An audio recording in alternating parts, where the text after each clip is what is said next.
we do that, let me just make a note for the record. The letters that have just been distributed are as follows. A letter dated May 15, 2013 from Friends of the River, addressed to Ms. Messer. A letter dated May 14th from the Environmental Water Caucus, addressed to me and staff. Next, a May 15th, 2013 letter from the Pioneer Law Group on behalf of their clients, the San Luis and Delta Mendota Water Authority and Westlands. And last, a May 8th, 2013 letter from the City of Stockton addressed to Ms. Messer. Okay? Those will be posted on our websites rapidly and available for public review. Thank you. Okay, Mr. Ray, how do you want to start this?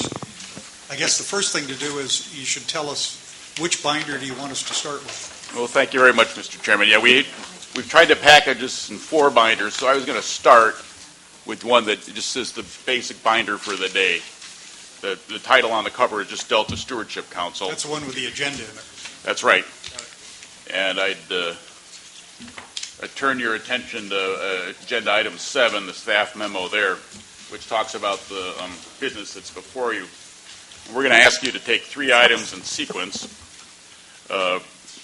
These are the certification of the final EIR, and that's what's in this binder that says Delta Plan Final Program Environmental Impact Report, PEIR. Then we'll take up consideration of adoption of the Delta Plan. That's this second binder. And then finally, we're going to take up consideration and adoption of the final Delta Plan regulations. And we're going to ask you to consider those and act upon them by approving 3 separate resolutions, one on each action. And I believe Angela is going to be passing out to you an update, copies of those resolutions. The resolution to certify the EIR has got some additional technical revisions that have been suggested by our council. The resolutions to certify to adopt the plan and adopt the rulemaking package that she'll be handing out are identical to those in the packets that we've presented to you. And so I think the first thing we want to do is just briefly turn to the resolution to certify the EIR. Members, being passed out to you now is a copy of the, I believe these are the 3, is this correct? The 3 staff-suggested resolutions. There's a red star or asterisk up in the corner, just so you can keep track of this stuff. The staff is recommending that we adopt a resolution like this or similar to this if we wish to change it on the EIR, then on the Delta Plan, and finally and last on the regulatory package. So, Mr. Ray, this motion has some underlining, at least in red in my version. Yeah, that would be the resolution on the EIR. That's the one in which there have been some modest revisions from what we had initially drafted, suggested by our council. The other 2 are identical to those that were provided in the package that you've already received. The first resolution to certify the EIR covers 4 actions. It's certification of the final EIR, adoption of findings explaining how the council's action carries out the Environmental Quality Act's requirements, adoption of a mitigation and monitoring program that explains how the EIR's promises to avoid or reduce environmental effects will be carried out, and then finally a direction to the staff to file a notice of determination confirming your decision. The second resolution is a motion to adopt the Delta Plan, and that resolution, if you want to look at it, covers 2 actions, adopts the proposed final Delta Plan, including any changes that you may make today, and including the executive summary and the errata that we've distributed to you, and it allows the executive officer to make any non-substantive technical formatting edits that are needed to produce the plan. And then it also would incorporate into the Delta Plan, through policy GP1, the mitigation measures that are in the final programmatic EIR. And then the third resolution would adopt the regulations that implement the Delta Plan. So if you turn to that resolution, you'll see That includes adoption of the rules that we're presenting to you today, and it directs us to incorporate any errata or non-substantive technical changes that may need to be made. It directs us to provide the Department of Finance with additional information that it might need to complete its review of the rulemaking package, and it directs us to finalize the remaining components of the rulemaking package and submit them to the Department of Finance. And finally, it directs us to request that the Department of Finance, or Department of the Office of Administrative Law, expedite its review of these rules so that we can make them effective as soon as possible. So that's the order of the day and its relation of the materials that are before you. Can I make a suggestion to the council just on process? As we go through this, my suggestion is the staff present the environmental impact discussion that they wish to present. We ask them questions, we raise issues, go through at that time. At the end of that process, we'll see if there's a motion, but then we'll ask for public comments, and we will receive public comments on the environmental impact report issues prior to taking council action. That's my suggestion as to process, if that's acceptable to the council. Okay, Mr. Nordhoff. I don't know if this is working. Yeah. Is it working now? It is. Good. Sorry, I apologize for my absence for the last few meetings. But we're talking about something that's near and dear to my heart, and that's the ranking of the criteria to prioritize levies. And I'm just wondering, if we pass the resolutions that are before the council this morning, will the verbiage in the current draft be fixed? Or is there still room to go back? In each of the cases, and as I understand it, Resolution 2013-1 is the environmental impact report resolution, as Mr. Ray indicated. And the changes in the resolution are to put in language that says essentially, and as modified, if at all, by the council at its meeting of May 16. That language was in the other two resolutions. For some reason it got forgotten in this one. So that on the environmental impact report, Mr. Nordhoff, if questions that you have are raised in the environmental impact report, we can make changes in that will be incorporated as part of this motion. I suspect, however, that what you're talking about is the changes to the Delta plan and the implications for policies. And I'll note just one last thing.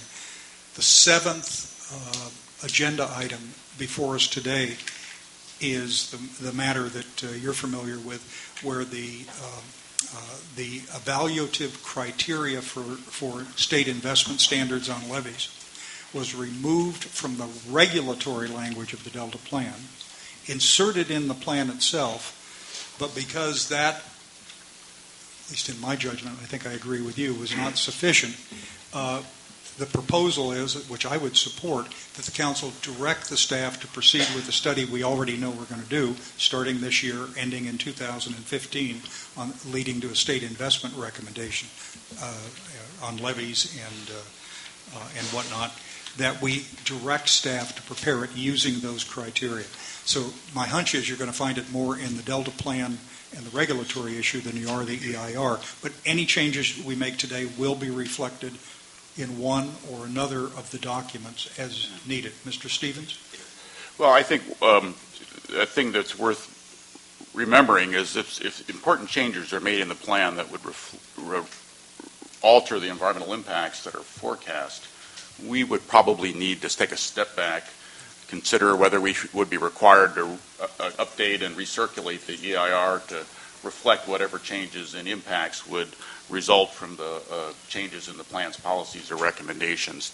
And in addition, so that would require a new recirculation process, a new comment period.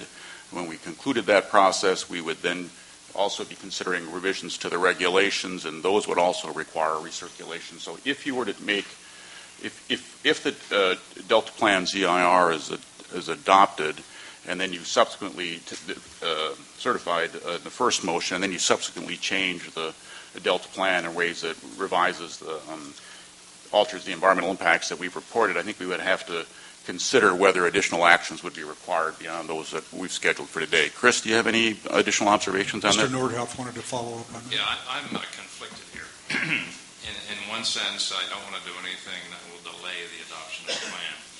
And the other way, I don't want to give us a plan without any teeth in it. And I'm using teeth, I'm really talking specificity. We spent a lot of time going over the criteria, a ranking of the criteria to be used to rank the islands, where the work begins first. And it seems to me that's pretty straightforward. I can't see that, and although I'm not an expert, having an impact on the EIR. And the second thing, of course, and probably the most important, we've sat here many, many sessions and found very few people who could agree on which levees were sound and safe and which levees needed repair. And I think the one thing, the really important thing the council has to do is to recommend a group of people, Corps of Engineers or somebody, to go through and make the assessment. And just talking about language we're going to use, we're going to do this, we're going to do that, I'm afraid it's going to cost us a lot more time than trying to come to grips with the situation today, because it's fairly close to the really substantive discussions that we've had in the past.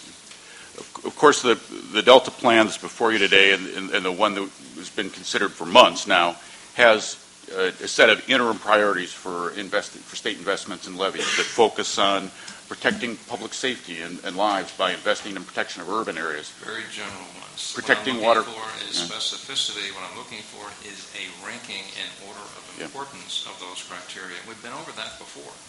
It seemed to have disappeared. Well, no, that's still in the process of preparing that recommendation, which requires more work than has been done to date, is included in the Delta plan as a recommendation, and by resolution today, you would be directing us to complete that on the very same schedule that we have had in the Delta plan for these many months.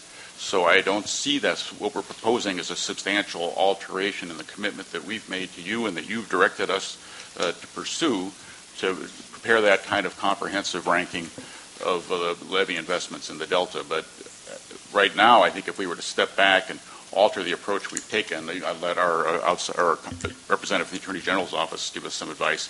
My concern is it would require us to revise the environment, at least consider whether revisions to the environmental impact report were required, and I'm certain there would be people who would assert that it did alter the impacts and that we would need to reconsider what we're doing. Jim? Could I just add just a clarifying point? Hey, the language that was in the proposed regulation, the language that you were talking about, the methodology for getting to prioritization, we had decided a couple meetings ago, and unfortunately you weren't here at the meeting, that because of the nature of the language, and the language was really a characterization of a methodology to get to a prioritization and ranking, but wasn't actually the prioritization and ranking. So you recall that I think we'd given a deadline of 2015 or something like that to get to the final product. Because of the nature of the language, it was more a methodology and instruction to ourselves. We took that language verbatim and moved it into the Delta plan as a recommendation. The language hasn't changed at all. The nature of the instruction to staff hasn't changed at all. In fact, now what we're proposing, I believe, is a further resolution that will put some more teeth into how fast the staff actually gets this done and how transparent it is and how often they come and report to the council. So I think the nature of the assignment hasn't changed. The language itself was moved out of the regulation just because of the nature of the language. It was more non-regulatory than regulatory.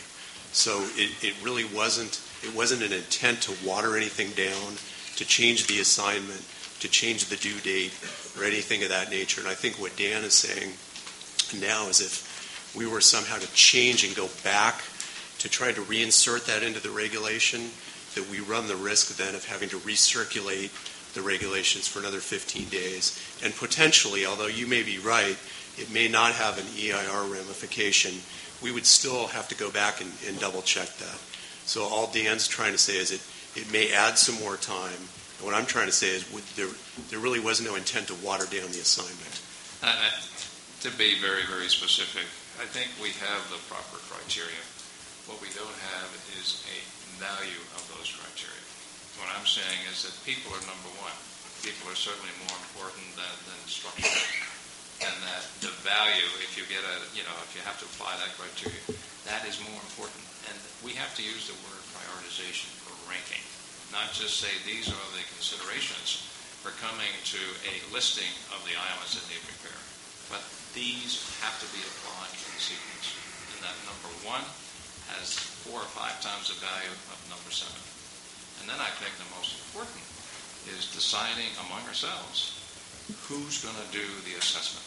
Who's going to actually say, this levee on this island, on this side of the island, is atrocious and has to be repaired. And if that levee is on an island that comes out number 1, by placing those criteria against the island. And that's what we do. But I think it gives us direction to do action. And I think to do otherwise is just kicking the can down the road, which people in Washington and other capital places are very good at doing. The direction of, in the resolution and in the law, of who is to do the prioritization is clear. That's to be the council. And we would be, under the instruction you followed, retaining a consulting firm and working through a process in consultation with our colleagues at the Delta Protection Commission, which has already had to put a lot of thought into this issue, as well as at the Department of Water Resources and the Central Valley Flood Protection Board, of course, which has jurisdiction over the project levies, to put together a comprehensive prioritization that would be returned to you. I think while you're correct, and just on a technical level, protection of human life is certainly, the key, primary, the starting point for this. The way to protect human life may not always be through strengthening a levee. I mean, there may be some islands where the most cost-effective thing to do is give the folks who are, if there's a couple of residences that are there, give them the option, as we see in Sacramento County and up in some of the northern parts of the county, give folks the option of flood-proofing a home, or relocating, as folks in the Mississippi Valley did, and relocating out of a flood-prone area to another locale, so that a more complex analysis is required to put together a set of levy investment priorities than just a simple ranking of the values that we all agree are most important, because certainly human life is most important. A key question for me, if we were to take those criteria and rank them, rather than just putting them on the page, would that necessitate a change, a relook in the EIR? Mr. Andrews from the Attorney General's office. It might, possibly. I mean, we'd have to look at it and determine. What is the probability that it would? Well, I mean, maybe we can step back here. Or 1 in 2? Well, maybe we can step back here. I'm a lawyer because I flunked math, so. But maybe we can step back here a little bit and assess where we are here today, and I can offer a little structure for. I'd recommend you address Mr. Nordhoff's I'll come question. back to it if you don't want to do it now. All we're going to do is waste some time. Okay, I asked you a pretty simple question. You're a very bright guy. You've got great experience. I asked you what the probability would be. I'd have to see. You don't have to be a mathematician to come out with a probability. Sorry, I was trying to bring a little levity to this situation here. We would have to actually look at what the list is. So if you are developing a list of priorities, that could change. The list is on page 294 in the draft plan. This is in the Delta plan, Mr. Nordhoff? Yes, sir.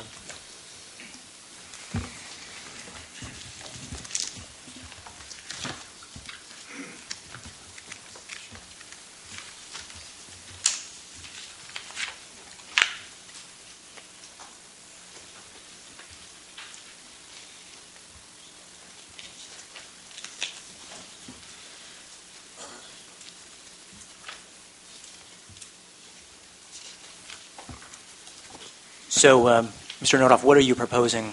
How would you propose to modify this language? In 2 ways. 1, to rank them in order, again, I don't want to try to stress the mathematical capability, but 1, 2, 3, 4, 5, 6, 7.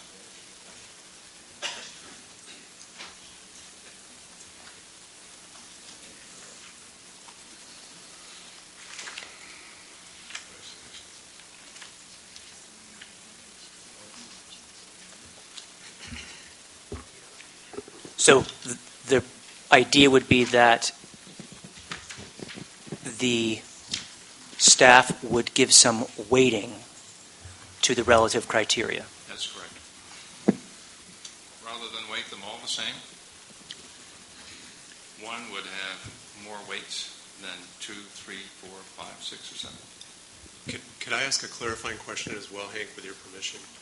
Are we talking about ranking the starting on page 294, the diamonds in blue. It starts out island residence / life safety, and then property, and then the value of the islands. And they may be ranked, and if they aren't in that order, then let's put the following ranking. Put something in to indicate that it is a prioritization. So I think I'm going to turn, hopefully, to somebody that knows about how we came up with this language. But my understanding was that the idea was, as part of the prioritization, that would be a component of the prioritization. So were you suggesting alternatively that here we make up a ranking, or that we clarify if there's a ranking already that isn't stated, that we make that express? Yes, both clarification and specification. I mean, it's possible that the distribution of where flood risk would result as a result of this ranking could change a little bit. I mean, I think that's the analysis we'd have to go through and look at. So if you looked at 50 islands and you say, okay, now we're going to rank them as to, well, where do the most people live, the result could be that the distribution of flood risk would change as a result of the prioritization, which is something that could be an EIR situation we'd have to look at. That's not the way it would be ranked, given the way it's written right now. Because it's not written that way right now. Is it not? I mean, so let's be clear and answer Hank's question. Are the diamonds in some sort of priority ranking order now, or are these something that, is that an issue that's supposed to be? May I suggest you refer back to the statutory language to get some understanding on all this? Let me read to you Water Code Section 85305 sub A. The Delta Plan shall attempt to reduce risk to people, property, and state interests in the Delta by promoting effective emergency preparedness, appropriate land uses, and strategic levee investments. B, Council may incorporate into the Delta Plan the emergency preparedness and response strategies developed by agencies. In addition, Water Code Section 85306 says, the Council, in consultation with the Central Valley Flood Protection Board, shall recommend in the Delta Plan priorities for state investments in levee operations, maintenance, and improvements in the Delta, including both levees that are a part of the state plan of flood control and non-project levees. So you try to do what you can in the Delta Plan. You recommend investment strategies. We already know that we were not going to be able to conclude the Delta Plan and develop a complete evaluation of all the levees in the 2 years we've spent. So we decided, and don't hold me to this, that certainly in the fifth draft of the Delta Plan, and maybe even earlier, we started to talk about a formal study on investment strategies as called for by the legislation. I would wager the language started off with the statutory stuff, and then as we added other ingredients, it was there. But I don't think there was an assumption, Hank, that any of these had a priority order. I don't see a priority order, and Mr. Fiorini noted that the third from the bottom ranking diamond says tiered ranking of Delta Islands based on economic-based analysis values is one of the methodological steps in the issue. Just by also in terms of considering the environmental implications of this, and then I would suggest a way forward maybe that you all could consider. You know, I noticed, for example, that the fourth, partly we arrived at this situation, and Councilmember Natoli will recall this, through a long and contentious discussion with state water interests, of folks who had an interest in particular parts of the Delta, both urban interests and people who represent rural reclamation districts. And I think we recognize that we could agree now on these interim priorities and that more information was required before people would feel comfortable moving beyond that. If we were to prioritize the factors that are listed as in the order in which they're listed, I'm sure there would be many, including people who depend on Delta water supplies south of the Delta, who would argue very strenuously that protecting the state's water supply ought to have a ranking that perhaps is greater than the economic output of Delta Islands. Because how about protecting the lives of the people? yeah, no, I think there's no doubt about that. Good. You know, Agree on something. yeah. That's good. Similarly, I think we know that while we've talked about Delta water quality as a separate bullet here, obviously protecting the quality of the state's water supply and the quality of supplies that are delivered to water users are related. And so saying that water quality is a lower priority somehow than the state water supply, you know, if we're trying to follow these bullets in order, I'm not quite sure how that works out. So what we have here, I think, is a set of important factors to consider as a revised set of rankings are brought back. And we understand, and there's no doubt about it, that protecting human life is the most important priority. I think we're making this too difficult. I think when the legislators stated the objectives as people, property, and other state assets, that's a ranking. They didn't put state assets, property, and then people. I think there's a reason for that. And I think when you look at this list, we talk about state water supply. That follows from the other two or three. The larger the island, the more economic value it has, the more critical it's going to be to flow rates and all the rest of that. I think if we don't put this as ranking 1, 2, and 3, and I can't see how that could have any impact on the EIR, at least to get that ranking started. And that's consistent with the law.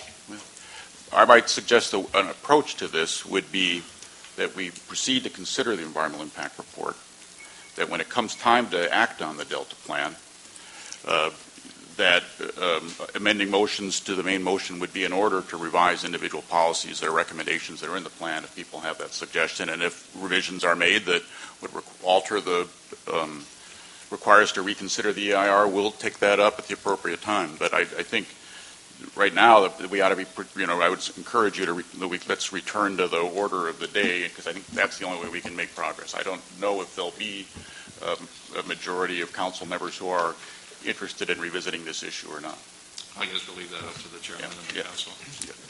Well, I mean, having a list of 6 or 7 criteria without any indication of the relevant importance is a recipe for chaos and disaster. Okay, Mr. Natoli? Yeah, certainly I think Hank has been consistent certainly in trying to get some ranking and evaluation behind these, but I think where we ended up in our currently proposed plan as it relates to making this a recommendation, recognizing I think some of the comments here this morning, but I would just say that the Delta Protection Commission certainly spent, as Mr. Ray alluded to, along with a whole lot of other stakeholders, spent a lot of time talking about this, not only in the context of economic sustainability plan, but with looking at it as related to reduction in flood risk and safety. And I would just say that I think there's probably not too much argument in this room or anywhere else that obviously the value of human life and protecting lives is critical, if not a number one priority. How you value that, I mean, I don't know that you can put a value on that. That's kind of priceless. Whether it's your life, my life, or somebody else's. Certainly the charge as public officials in this context, but as an elected official in my role as a supervisor, that's the charge that you have. Is, public safety and human lives and the welfare of people and all the construct of daily life and makeup of communities. I would just say as it relates to the levees, though, that and I know it's another diamond down another page over here, but that part of the discussion you get into very quickly, though, and where you get differences is that whether it's for a particular purpose. It's for, it's a system versus an isolated island. It's a geographical location that's more critical for water supply, water quality, environment. And, how you rank all that, I think is going to be a very, detailed and I would trust one that obviously is going to require a good deal of insight and conversation, but that at some point in time we're called out in the law to get to prioritization. I do think for the point of this document, though, that this puts a good framework in place, Hank, that doesn't give, a percentage or a value, but I think it says that these things, and then, and I think people will agree on some of them in evaluation exercise, are, the important, criteria, not only because they're in the law, some of them are, but some of these go beyond that. And I guess I would just also say that if we're going to get into the conversation, either in further discussion this morning or motions about beginning to assign the valuation or ranking, in my role on this body as representative certainly of the Delta Protection Commission, I would just argue, going back to where we were when we talked about this some months ago, that I think the Commission's made a very clear statement about the standard ought to be bringing levies up to PL 8499 standards that look at it as a system, looking at some alternative approaches, including, I think, as Mr. Ray pointed out, ability to flood-proof in flood-prone areas, and to recognize the systemic outline of the levy system and what it protects as far as life and property and all the other interests that are mentioned. So, but I think your point is well made, Hank, and I'm not being argumentative this morning as relative to valuation. I don't know that we were going to be able to accomplish that this morning, though. And again, I would at a minimum plead that the Commission have a role in that. I think they have an appropriate role under the law, but also I think you bring to bear reclamation district representatives, certainly community representatives, folks, both state agencies and local agencies, and I would ask that they be included in that conversation if we're going to get into that. Again, if we want to have that, but I would say that our commission needs to be involved in that. Well, it seems like the sense of the council is not to go here. But I do seem to recall that when we were having this discussion, we were thinking in terms of policy. And now, as a regulation, we can't even come to what I think we were considering when it was a policy, and obviously it had a lot more force behind it. And I think we've in some ways lost our appetite for taking on these tough issues. And they have to be faced. And, I hate to see this thing just kind of sitting around waiting for somebody else to come in and do it, when I think it's our responsibility to try to face these tough things and get them through and have a good, rational discussion about it. But I will bow to the sense of the council. Okay, Mr. Fiorini, then Ms. Gray. I appreciate, Hank, the effort that you've put in for some time in trying to highlight this issue. As I've mentioned many times, I'm haunted by the picture that came from New Orleans with dozens of school buses underwater and people standing on a bridge stranded because of a lack of planning, lack of prioritization. I think ultimately when the Delta Plan is adopted, prioritization doesn't end with the Delta Plan, it begins with implementing it. And certainly this will likely become one of the highest priority issues that we will be working on. I would anticipate that a work group would be assigned with council members, appropriate science and stakeholder folks to begin wrestling with this to meet the deadline of 2015. So although we no longer have a policy, we have a recommendation, and I think it's well within the purview of this council to set priorities on what parts of the Delta Plan receive the highest priority and the most attention. So I'm satisfied. We'll hear more comments later as we get into the Delta Plan, but I'm satisfied that we can get to where you want to go with the language that is currently on pages 294 and 295. And that's my concern.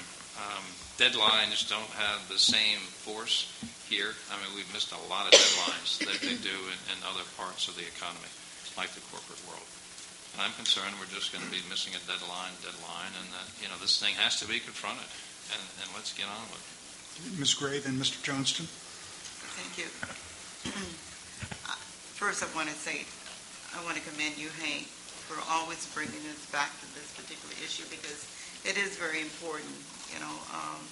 The plan itself is very important, but also levee protection for the residents there. And if the intent, if Hank's concern is the fact that the council has not prioritized those areas that's listed in the book, in the plan, why can't we just look at protection of lives and property as a prioritization in the other areas just listed? Well, because the statute says that we are supposed to recommend state investment priorities, not, and if you say life and property is the only state interest that should require a state investment, you have left out the co-equal goals. And so, I mean, I don't think I understood you correctly, but I'm like Mr. Fiorini and Mr. Natoli. This is a deeply controversial process. It has implications of local land use, decisions that are wise or unwise, and it should not shock any of us that we didn't discover this was easy to do, since other state agencies have been directed to do just exactly what you're talking about many times in the past 50 plus years, and have failed to do it. The DREAM study, which went on for how many years? 5, 6, 7 year study, cost the Department of Water Resources a ton of money, and it collapsed in the second stage because of arguments about, well, the study's wrong, the facts are wrong, the issues are wrong, all the old political arguments. I'm convinced that this is probably the only way to do it, which is a concentrated, focused attention to the subject and an honest and open discussion of priorities, what orders, what they come in. But the reason I was interested in directing the staff to proceed also by resolution, not just in the Delta plan, is I want the language to receive as much staff attention as possibly could be devoted to this issue, which is really important. I think the major barrier here and the major impact is going to be on land values. I mean, if at the end of the day, however long it's going to take, you have property on an island that's ranked 51st, you got a real problem. And I think that's what it's going to come down to. And it's not going to get any easier. Mr. Johnston? No? Okay. All right. Why don't we circle on back to the EIR stuff and Mr. Andrew indicated, let's talk about the items here. And members, you've got a full packet on the environmental impact report issues. Dan, you've essentially given the introduction to that, I believe. Do you want to start walking through the material? Yeah, I got to find myself in my outline because you jumped ahead of where I thought I was. So now I've got to make sure I understand where we're at. Yeah. Your first step in today's process is to consider the certification of the Programmatic Environmental Impact Report, and that would be the items that are covered in this binder. Right. Title, Delta Plan Final Program Environmental Impact Report, Consideration of Certification and Adoption of Findings. Yeah, we discussed it with you in March. At the time, we reviewed why the EIR had concluded that the Delta Plan that's before you today is the least damaging alternative to achieving the Delta Reform Act's goals and objectives.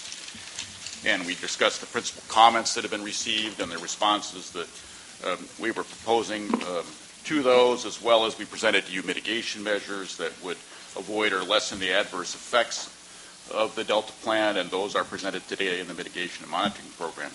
Since then, we've presented responses to all the comments we've received on the draft EIR's various volumes, both the initial draft as well as the recirculated draft, and they've been available as required since May 6th. We've reviewed the minor Delta Plan revisions that you made at the March hearing and concluded that no EIR recirculation is required by those. And with that, I want to introduce Jim Andrew from the Attorney General's Office and Ellen Garber from the Shute-Mahali and Weinberger, our outside CEQA counsel, who will present the remainder of the staff's recommendation. Okay. Thank you, Dan. And I'm not going to add much to what Dan said. You know, we've been here. This is the 8th time that we've been before you talking about EIR issues, going back to I think 2011. So this is the 8th time we've been here on EIR issues. In March, we gave a pretty thorough summary of the EIR, where we were in the EIR process, a pretty lengthy staff report, and we said at that meeting that we would be coming back here in May to act on those documents. So there's really very little that's new today that we haven't discussed before at some length. I do want to just walk you through briefly sort of what the EIR is. You know, there's 5 volumes of the EIR.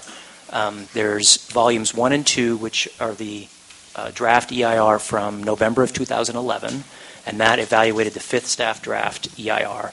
In November 2011, the council received that document on a CD and a hard copy of the executive summary of that document. And that executive summary was a very comprehensive document that listed all impacts and all the mitigation measures, at least in summary fashion. So that's volumes 1 and 2. Volume 3 is the recirculated draft EIR, and all these are here and over there and behind Mr. Nordoff. Volume 3 is the draft EIR that was recirculated in November of 2012 that evaluated the final staff draft Delta plan. That was also sent to each council member. Of course, I'm abstracting from Judge Damrell because he's new, but I think he's received all these materials since. But the rest of the council received that on a disc as well in November 2012, and a hard copy of the executive summary there that, again, was comprehensive and had listed all the impacts and all the mitigations. Then when we came here in March, we told you that the next step in the EIR process was developing volumes 4 and 5, which are copies of all the comment letters that we received from the public and government agencies on the draft EIRs. All those comment letters have been posted on the council's website for, I think, at least a couple of months. We got those posted up pretty quickly when we got them, and I think even the comment letters on the November 2011 document have been up for over a year. So volumes 4 and 5 contain copies of the letters that have been on the council's website for a long time, plus staff's responses to those comments. Now, those are new since May 6th. However, when we were here in March, we went through in pretty good detail the main themes of the comment letters, and Ellen went through our master responses. And because of the nature of the Delta plan, many of the comments, a vast majority, kind of fell into thematic categories that we've covered with what we called master responses. Let me interrupt you for a minute. Folks, there's some people standing against the wall, and for those of you who are storing materials and binders and whatnot on chairs next to you, if you can stick it under your chair so the folks in the back could have a seat, we would appreciate that, and so they don't have to stand during the presentation. Thank you. Jim, I'm sorry to interrupt you. No. I mentioned volumes 4 and 5, again, are the comment letters and responses, comment letters have been available for a while. We went through the major responses with you in March. And then I'd like just to highlight one thing that is new, and it's for errata. So CEQA does not require perfection, but we at staff strive for it. And so in the last couple of weeks, we've identified just a few typos to the EIR that we're correcting via erratas 1, 2, 3, and 4, which I think, looking at Jessica, I think she's, or Angela, sorry, has handed out to the council.